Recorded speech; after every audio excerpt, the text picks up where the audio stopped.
गुरुर्ब्रह्मा गुरुर्विष्णु गुरुर्देव महेश्वर गुरुरेव परं ब्रह्म तस्मै श्री गुरवे नमः।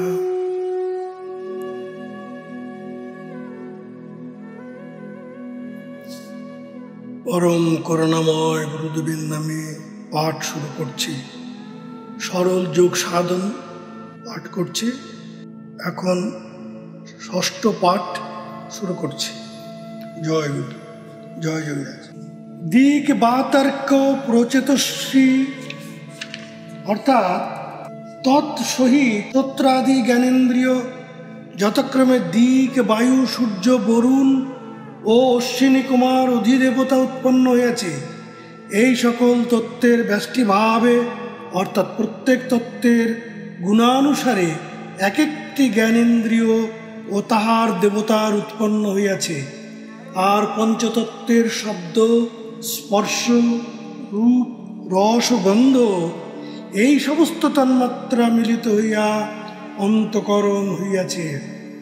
এতেষাং সমষ্টি সাত্ত্বিকাংশাৎ অন্তঃকরণং তদ্বৃত্তি ভেদাত্মন বুদ্ধির অহংকার চিত্ত ইতি চতুর্ধা নিকটদত্তে অন্তঃকরণং মনোধি কৃতি চিত্ত ইতি স্ববৃত্তিভি মনস্তু সংকল্প বিকল্পনাভি বুদ্ধির পদার্থাধ্যাসায় ধর্মতঃ অত্রাভিমান দেহমিত্তাহং কৃতি স্বার্থানুসন্ধান গুণেন চিত্তম। মন, বুদ্ধি, অহংকার ও চিত্ত ইহার স্ববৃত্তিসহ অন্তঃকরণ নামে অভিহিত হয়। সংকল্প ও বিকল্প অর্থাৎ ইচ্ছা ও অনিচ্ছা যাহাতে উদয় হয়। শাস্ত্রে যাহাকে মন আখ্যা দেওয়া হয়েছে, যাহার দ্বারা এই ইচ্ছা ও অনিচ্ছা একটি নিশ্চয় হইয়া পদার্থের যথার্থ জ্ঞান হয়, সেই নিশ্চয়াত্মিকা বৃত্তির নাম বুদ্ধি। আমি এই শরীর এবং শরীর জন্য আমি কার্য করিয়া থাকি, আমি দুঃখী, আমি সুখী ইত্যাদি রূপ যে অভিমান, তাহাই অহংকার বা বেদান্ত মতে ইহাকেই মূল অজ্ঞান বা মূল অবিদ্যা বলে। এবং স্বকীয় বিধায় অনুসন্ধানাত্মিকা যে বৃত্তি, তাহার নাম চিত্ত। সাত্ত্বিকাংশ তন্মাত্র, ইন্দ্রিয় এবং দেবতা। সাত্ত্বিকাংশে আকাশ, তন্মাত্র শব্দ, শ্রোত্র, দেবতা দিক। তত্ত্বনাম বায়ু, তন্মাত্র স্পর্শ, ইন্দ্রিয় ত্বক, দেবতা বায়ু। পঞ্চভূতের মধ্যে অগ্নি, তন্মাত্র রূপ, ইন্দ্রিয় চক্ষু, দেবতা সূর্য। জল, জলের তন্মাত্র রস, ইন্দ্রিয় রসনা, দেবতা বরুণ। পৃথিবী, পৃথিবীর তন্মাত্র গন্ধ, ইন্দ্রিয় ঘ্রাণ এবং দেবতা অশ্বিনী কুমারদ্বয়। রজ অংশই পঞ্চভিস্তেষাং ক্রমাৎ কর্মেন্দ্রিয়ানি তু বাক পানি পাদু পায়ুপস্ত উপস্থাভিধানানি যজ্ঞিরে পঞ্চদশী।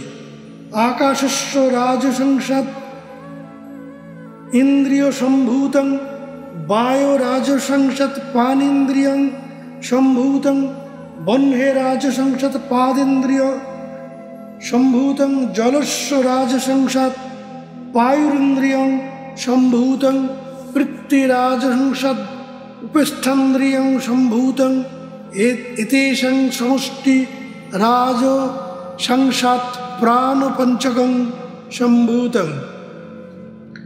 অর্থাৎ উক্ত পঞ্চতত্ত্বে রাজস্তন্মাত্রা হইতে বাগিন্দ্রিয়, স্পর্শতন্মাত্রা রাজসংশ হইতে পানীন্দ্রিয়, রূপ তন্মাত্রা হইতে পাদেন্দ্রিয়, রস তন্মাত্রা হইতে পায়ু এবং পৃথিবীর গন্ধ তন্মাত্রা হইতে উপস্থ রূপ কর্মেন্দ্রিয় সম্ভূত হইয়াছে, এবং এই পঞ্চতন্মাত্রে রাজসংসের সমষ্টি রূপ হইতে পঞ্চপ্রাণ উৎপন্ন হইয়াছে। আরেকটি সারণী এখানে প্রদত্ত হয়েছে। আকাশ নামক ভূতের রাজসংস হইতে তন্মাত্র হয় শব্দ, কর্মেন্দ্রিয় বাক, দেবতা বন্ধি। বায়ুর রাজসংস হইতে তন্মাত্র স্পর্শ, কর্মেন্দ্রিয় পানি, দেবতা ইন্দ্র। অগ্নির রাজসংস হইতে তন্মাত্র রূপ, কর্মেন্দ্রিয় পাদ, দেবতা উপেন্দ্র। অগ্নির রাজসংস হইতে রূপ, কর্মেন্দ্রিয় পাদ, দেবতা উপেন্দ্র। জলের রাজসংস হইতে তন্মাত্র রস, কর্মেন্দ্রিয় পায়ু, দেবতা যম। পৃথিবীর রাজসংস হইতে তন্মাত্র গন্ধ, কর্মেন্দ্রিয় উপস্থ, দেবতা প্রজাপতি।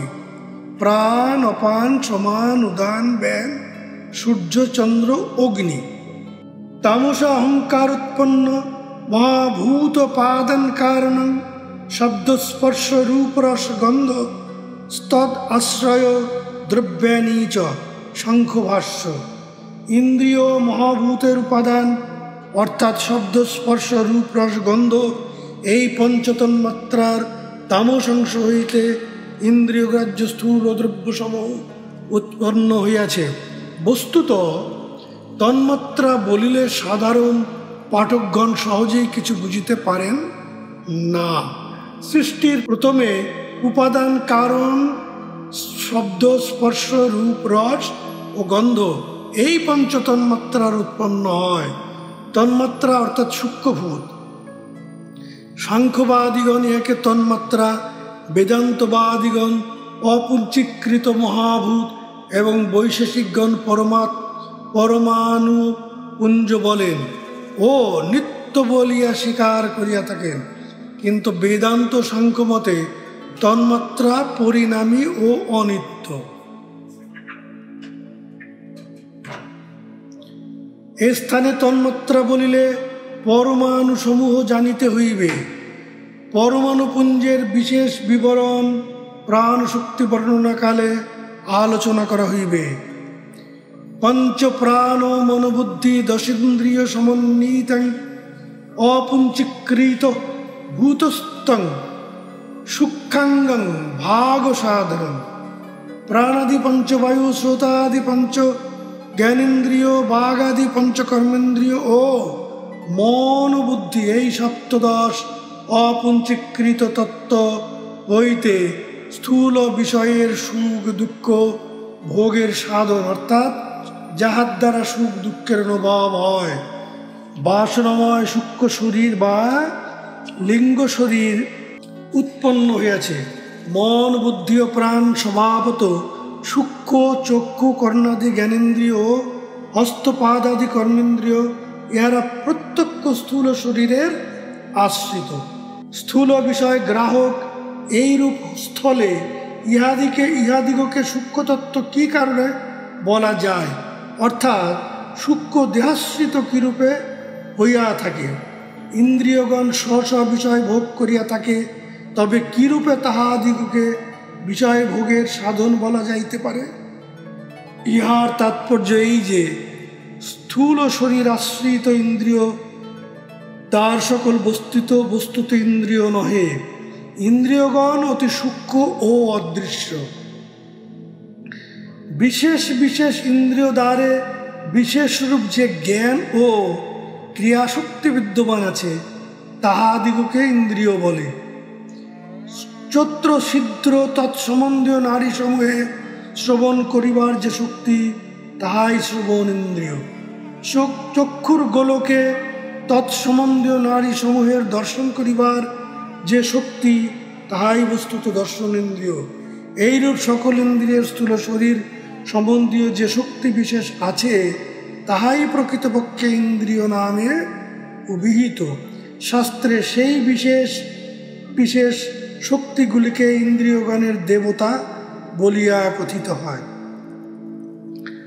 আত্মা অনাত্মা আত্মা বিবেক নামক ও শঙ্করাচার্যকৃত দ্বাদশ মহাবাক্য বিবরণ নামক গ্রন্থে লিখিত আছে, শ্রোত্র ব্যতিরিক্তং কর্ণ সংকুল্য বিচ্ছিন্নং নভোদেশাশ্রয়ং শব্দগ্রহণ শক্তিম ইন্দ্রিয়ং শ্রোত্রেন্দ্রিয়ম ইতি নির্গতান্তকরণেন শ্রোত্রদ্বারেণ শব্দগ্রহণং করতি, নির্গতান্তকরণেন চক্ষুদ্বারেণ রূপং গ্রহণং করতি, নির্গতান্তকরণেন নাসিকাদ্বারেণ গন্ধগ্রহণং করতি, নির্গতান্তকরণে জিহ্বাদ্বারেণ রসগ্রহণং করতি, নির্গতান্তকরণেন ত্বচাদ্বারেণ স্পর্শগ্রহণং করতি।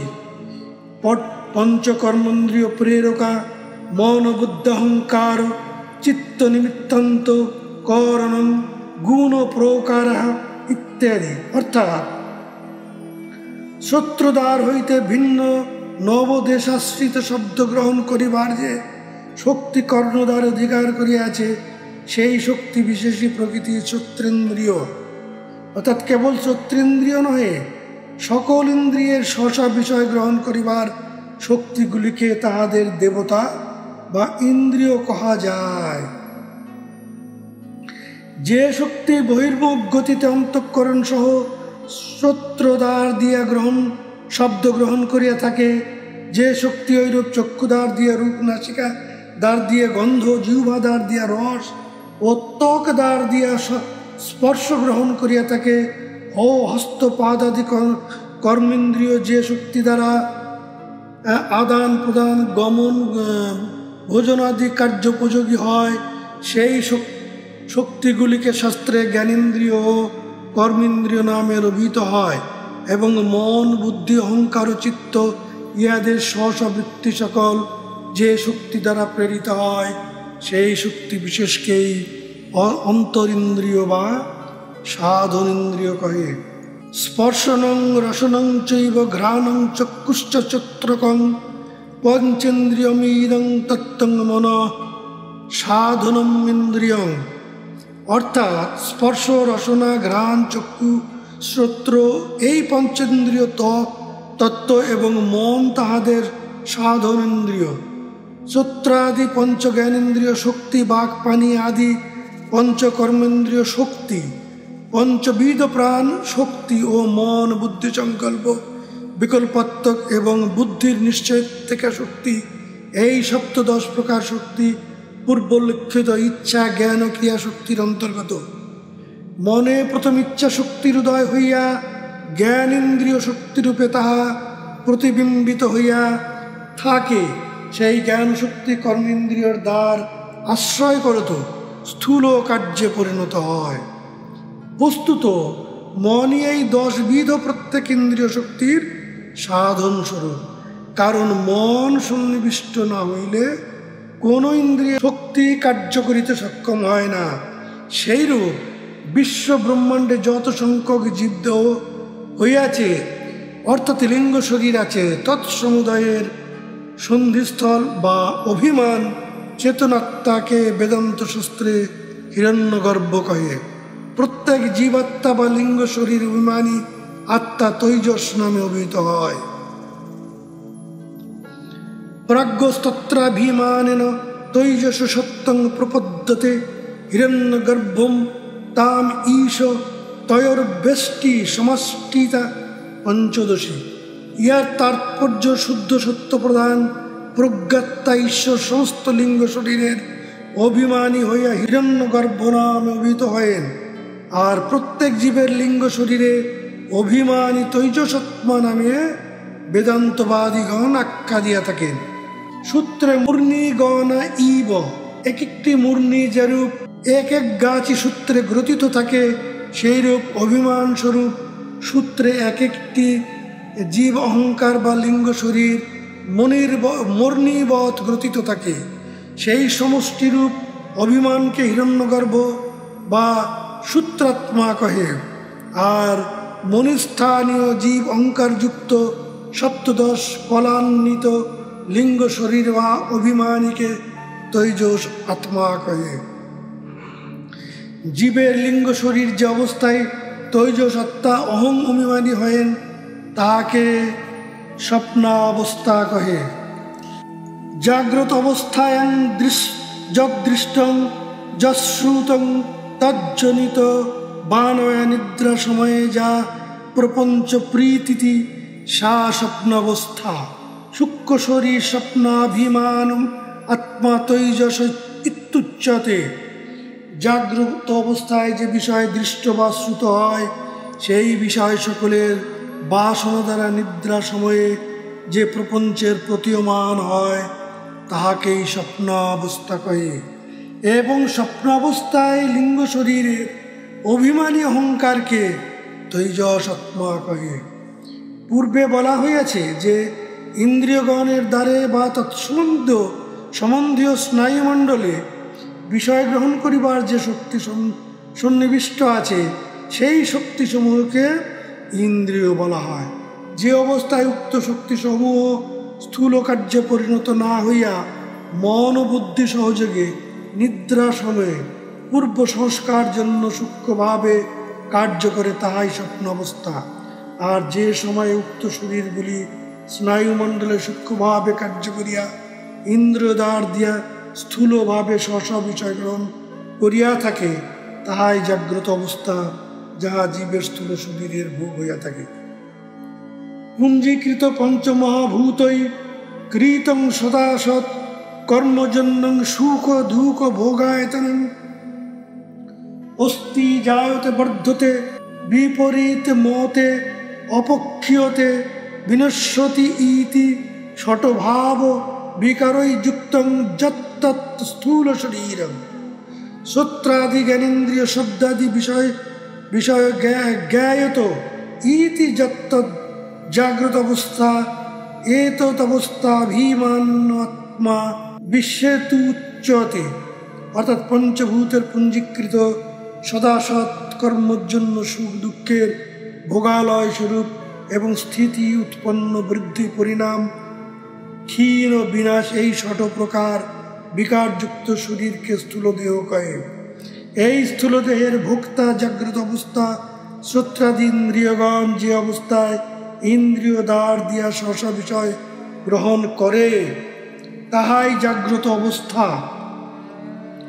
স্থূলদেহে জাগ্রত অবস্থার অভিমানীকে বিশ্রাত্তা এই আখ্যা প্রদান করা হয়। সংসারে যত সংখ্যক স্থূলদেহ আছে তাহাদের সমষ্টিরূপ অভিমানীকে বৈশ্যানর বা বিরাট স্বরূপ বলে, অর্থাৎ বিরাট পুরুষ বলে। পুঞ্জীকৃত পঞ্চমহাভূত হইতে স্থূল বিশ্ব উৎপন্ন হইয়াছে। পুঞ্জীকৃত অর্থাৎ দ্বিধা বিধা চৈকং চতুর্থা প্রথমং পুনঃ সশেতর দ্বিতীয়ং সহ্য জনাৎ পঞ্চপঞ্চতে পঞ্চদশী। আকাশাদি পঞ্চতত্ত্ব অর্থাৎ তন্মাত্র প্রত্যেকটিকে দুটি ভাগে বিভক্ত করিয়া প্রত্যেক অর্ধাংশ পুনরায় 4 ভাগে বিভক্ত করত। উক্ত অর্ধাংশে 4 ভাগের 1 ভাগ অবশিষ্ট 4 ভূতে মিশ্রিত করিতে হইবে। তন্মধ্যে আকাশকে 2 ভাগে বিভক্ত করিয়া অর্ধাংশ নিজের জন্য রাখিয়া অপর অর্ধাংশের 4 ভাগের 1 অংশ বায়ুতে, 1 অংশ তেজে, 1 অংশ জলে ও 1 অংশ পৃথিবীতে যোগ করিতে হইবে। দ্বিতীয় ভূত বায়ু 2 ভাগে বিভক্ত হইয়া অর্ধভাগে নিজের অংশে রাখিয়া অপর অর্ধাংশের 4 ভাগের 1 ভাগ আকাশে, জলে, তেজে ও পৃথিবীতে সংযোজিত হইয়াছে। তৃতীয় ভূত রূপ তন্মাত্র প্রথমে 2 ভাগে বিভক্ত হইয়া অর্ধাংশ নিজে রাখিয়া অপর অর্ধাংশের 4 ভাগের 1 ভাগ আকাশে, বায়ুতে, জলে ও পৃথিবীতে মিশ্রিত হইয়াছে। এইরূপে রস তন্মাত্র, গন্ধ তন্মাত্রা বিভক্ত হইয়া মিশ্রিত হইয়াছে। জীবগণের স্থূল ইন্দ্রিয় গ্রাহ্য স্থূল আকাশ, বায়ু, অগ্নি, জল ও পৃথিবী এই স্থূল পঞ্চমহাভূত পুঞ্জীকৃত স্থূল দেহ তাহার ভোগের জন্য স্থূল দ্রব্যসমূহ উৎপন্ন হয়েছে। পুঞ্জীকৃত স্থূলভূত হইতে স্থূল শরীরের যে উপাদান গঠিত হইয়াছে তাহারাও জীবের দেহত্রয়, অবস্থাত্রয় ও ভোক্তাত্রয় কোষ্ঠ নিম্নে দেওয়া হইল, অর্থাৎ নিম্নে আরেকটি সরণি দেওয়া হইল, শরীরের বিবরণ দেওয়া হইল। শরীর, স্থূল শরীর অবস্থা জাগ্রত, ভোক্তা বিশ্বাত্মা, পুরুষ বিরাট। সূক্ষ্ম শরীর স্বপ্ন অবস্থা, তৈজসাত্মা, হিরণ্যগর্ভ, পুরুষ। শরীর কারণ শরীর অবস্থা সুষুপ্তি, ভোক্তা প্রজ্ঞাত্মা, পুরুষ ঈশ্বর। পুঞ্জীকরণ, ভূত পৃথিবী, পৃথিবীর যে পুঞ্জীকৃত পঞ্চতন্মাত্রার বিভাগ তা এই সারণীতে দেখানো হয়েছে। পৃথিবী অস্থি 8 আনা, জল 2 আনা, অগ্নির আলস্য 2 আনা, বায়ুর সংকোচন 2 আনা, আকাশের কোট্টাকাশ 2 আনা, এই মোট 16 আনা। জল তত্ত্বের পৃথিবী অংশ হইতে মাংস 2 আনা, জল তত্ত্ব হইতে শুক্রের 8 আনা, অগ্নিতত্ত্ব হইতে কান্তির 2 আনা, বায়ুতত্ত্ব হইতে চলন 2 আনা, আকাশ তত্ত্ব হইতে উদার আকাশ 2 আনা, এই মোট 16 আনা। অগ্নিভূতের অর্থাৎ অগ্নিতে পৃথিবী তত্ত্বের নারী 2 আনা, জল তত্ত্বের মূত্র 2 আনা, অগ্নিতত্ত্বের ক্ষুধা 8 আনা, বায়ুতত্ত্বের উৎক্রমণ 2 আনা, আকাশ তত্ত্বের হৃদয় আকাশ 2 আনা, এই মোট 16 আনা। বায়ুতত্ত্বের ত্বচা অর্থাৎ পৃথিবীর তত্ত্বের অংশ 2 আনা, ত্বচা। জল তত্ত্বের শ্বেত 2 আনা, অগ্নিতত্ত্বের তৃষ্ণা 2 আনা, বায়ুতত্ত্বের ধারণা 8 আনা, আকাশ তত্ত্বের কণ্ঠাকাশ 2 আনা, এই মোট 16 আনা। আকাশ তত্ত্বের পৃথিবী তত্ত্ব হইতে রোম 2 আনা, জল তত্ত্ব হইতে লালা 2 আনা, অগ্নিতত্ত্ব হইতে নিদ্রা 2 আনা, বায়ুতত্ত্ব হইতে প্রসারণ 2 আনা, আকাশ তত্ত্ব হইতে শিরাকাশ 8 আনা, এই মোট আকাশ তত্ত্বের তত্ত্বগুণ 16 আনা। উমা পৃচ্ছতি, হে দেব, পিণ্ড ব্রহ্মাণ্ড লক্ষণং পঞ্চভূতং কথং দেব গুণ কে পঞ্চবিংশতি। উমা জিজ্ঞাসা করিতেছেন, হে দেব, পিণ্ড ব্রহ্মাণ্ডের অর্থাৎ স্থূল দেহের লক্ষণ কি? পঞ্চভূত পুঞ্জীকৃত হইয়া পঞ্চবিংশতি গুণ কি প্রকারে প্রাপ্ত হইয়াছে?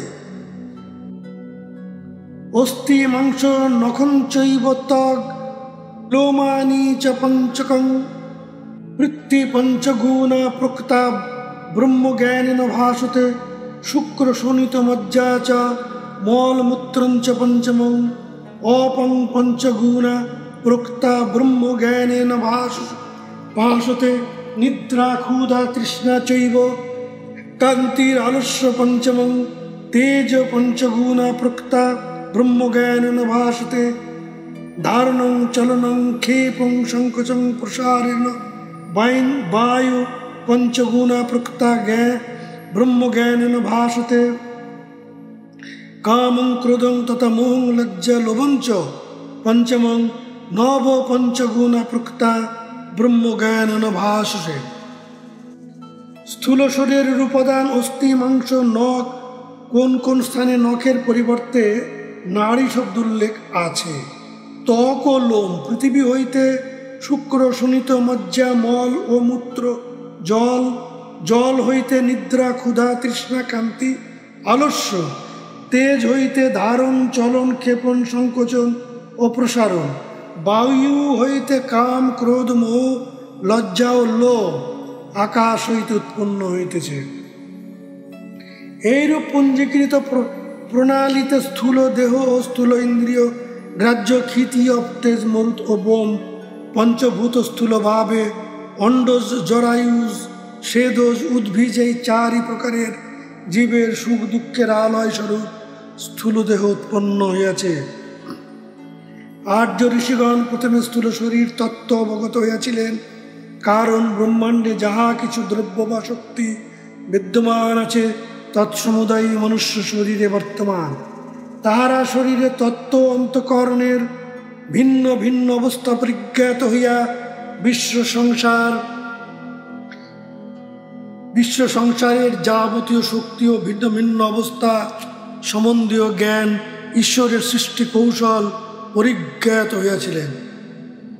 দেহস্থা সর্ববিদ্যাশ্চ দেহস্থা সর্বদেবতা দেহস্থ সর্বতীর্থানি গুরুবাক্যেন লভ্যতে। অর্থাৎ সকল প্রকার বিদ্যা, দেবতাগণ এবং তীর্থসমূহ মানবদেহেই বর্তমান। তাহাদের যথাবিধ জ্ঞান গুরুবাক্য দ্বারা লাভ হইয়া থাকে। মানব জীবনী সৃষ্টির মধ্যে শ্রেষ্ঠ, কারণ মানবদেহই সৃষ্টি কৌশলের পূর্ণ অবস্থা প্রাপ্ত হইয়াছে এবং এই অবস্থায় আত্মার স্বরূপ জ্ঞান লাভ হইয়া সমগ্র জগতের জ্ঞান মানব হৃদয়ে প্রতিফলিত হয়। আর্য ঋষিগণ অন্তঃকরণের ইতস্তত বিক্ষিপ্ত বৃত্তিগুলিকে নিরোধ করিয়া অনন্ত শক্তিশালী ভগবানের সৃষ্টি কৌশল পরিজ্ঞাত হইয়াছেন। জয় গুরু, জয় গুরু, জয় যোগীরাজ, জয় যোগীরাজ।